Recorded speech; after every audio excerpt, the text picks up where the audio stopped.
Good Times Kerr, or Fred Kerr.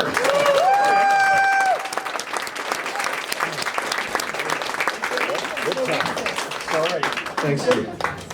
You know, folks, it's hard to imagine that it's only been 11 years since we warmly welcomed America's first black president. Yeah. Sadly, in 2019, some people want to remove another great political pioneer, America's first orange president. Yeah.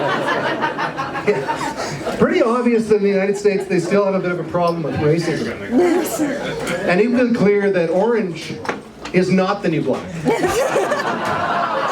my God. All right. Get it out of your system. Black is still the coolest color, obviously, but as Justin Trudeau demonstrated, it's not a look that everyone can pull off. Canada being led by Justin is a lot like the entire country showed up to a gunfight, armed only with a selfie stick. This brain-dead moron is our Prime Minister yet again because the sophisticated people of Toronto think he's so good-looking. And obviously, folks, the greatest leaders in history have always been the best-looking people, right? Let's think of some obvious recent examples. Margaret Thatcher, Winston Churchill, Mahatma Gandhi, and of course the great emancipator, American President Abraham Lincoln, all total hotties. Folks, I took my kids to Justin's hometown of Montreal, and they really fell in love with the poutine there. Because if you never had it, they bring it out, and it's served in a traditional Quebecois style, where it comes to your table wrapped in a paper bag that's been lovingly stuffed full of Alberta cash. Tabernacle, c'est délicieuse, mes amis. All right, folks, fuck it, we're going to keep going. Good. So, speaking of greasy, you like that segue? Speaking of greasy, my girlfriend's daughter asked us to guess what her friend Chad had just texted to her. Yeah, so I said, please God, not a dick pic. And she rolled her eyes, no, like not in the morning. So now there's an etiquette for dick pic timing. I guess discerning dick documentarians don't display dongs before dusk. When it comes to cock close-ups, there's a cocktail hour. But it's 5 o'clock somewhere, Chad. Go ahead and jam that phone down your pants, trying to get your good side. All right, damn it, folks, we're going to stick with this gender theme. Speaking of multifaceted, you might have heard that in Vancouver, a trans woman with male parts walks into 15 different salons and is repeatedly rejected in her reasonable request for a scrotal wax. Which coincidentally was my favorite band in high school. Scrotal wax. The groupies are called Scroties, and the t-shirts were unforgettable. My daughter mentioned she was bringing home a friend for dinner who identifies as pansexual. I was concerned that having a pansexual for dinner, she might be attracted to our cookware. Call me old-fashioned, folks. My daughter said, no, Dad, for God's sake. No, pansexuals are just open to all 77 genders. In Toronto, another true story from the news, a lesbian customer walked into a Muslim barbershop and was refused her request for a man's haircut. So they're going to court.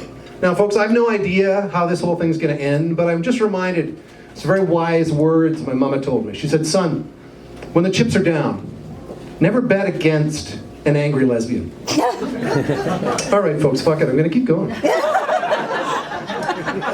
Damn it. Okay.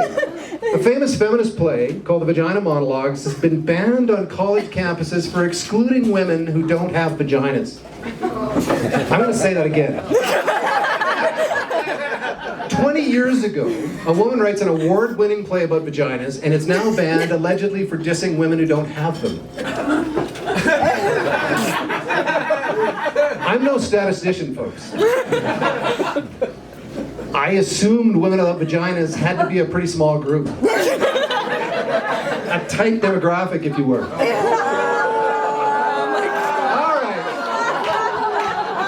All right. But apparently, folks, women without vaginas have a lot of influence because schools are now starting to teach, and I'm not even kidding about this, schools are starting to teach that anybody can menstruate. Absolutely anyone can have a period in this age of the trans rights revolution. And I'm going to be honest with you folks, I'm going to confess something, because I feel we've become closer. When I was growing up in less progressive times, and I'm talking about the 1870s now, millions of men, millions of boys like me were denied this basic human right to menstruate. We were robbed. Anyone else feel cheated? Sign our petition after the show. We think men also deserve a free pass to get little nuts once a month. So join us. We are men for menstruation. We say it's finally our time of the month. Deal with it, bitches.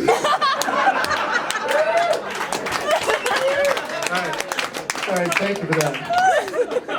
Yeah, and our timing, we're still on time, folks. Thank you. All right, we're almost through this. Just bear with me. So speaking of bitchy, you might have heard, and it's another true item from the news, what happened at the Tim Hortons in Langley, BC. Anybody else familiar with this? For those who missed it, I'll act it out for you. A woman storms into the Tim Hortons in Langley, barges in, and demands to use the washroom, so rudely that the staff refuse access. So she takes a dump on the floor and flings it at them. True. Now, fortunately for posterity, folks, the video of Tiger Trixie's testy turd-tossing tirade at Tim's goes viral. And when you watch that clip, as I urge you to do, respect this woman's talent. In 8 seconds, she extrudes this log, clips her off like a cigar cutter, and just launches the thing. And look, as Calgarians, I know we've all seen pro cowboys achieve a lot less in 8 seconds. At the greatest outdoor show on earth, not only did this woman demonstrate impeccable sphincter control, she did not throw like a girl. No. No, this lady flung her own dung like a coked up chimpanzee, playing shortstop. I want to thank you for listening. My name is Fred Kerr. Thank you.